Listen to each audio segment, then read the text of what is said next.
Tahimik ang gabi. Sa loob ng lumang simbahan, suot ni Lyra ang belo ng kanyang lola, isang pamanang ipinagbawal hawakan ng iba.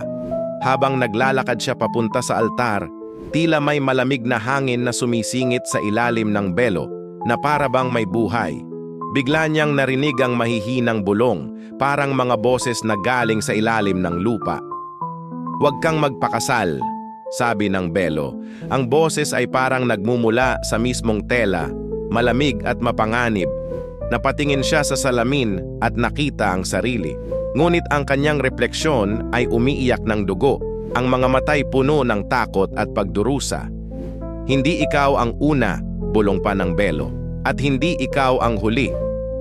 Nang humarap siya kay Marco, ang kanyang nobyo, nanlaki ang mga mata nito, tila hindi makapaniwala sa kanyang nakikita. Dahan-dahang pumuti ang kanyang mukha at naramdaman niyang parang may malamig na kamay na dumadampi sa kanyang batok. Unti-unting nilalamon ang kanyang lakas. Hindi siya makagalaw, parang nakatali sa isang bangungot. Unti-unting bumalot ang belo sa kanyang leeg, habang ang mga bulong ay naging sigaw na sumisigaw sa kanyang isipan. Sa huling sandali, bago siya tuluyang malunod sa kadiliman, nakita niyang ang mga dating larawan ng kasal sa simbahan. Lahat ng nobya ay may parehong belo, at lahat ay may mga matang nagmamakaawang makalaya mula sa isang sumpa na hindi nila maalis.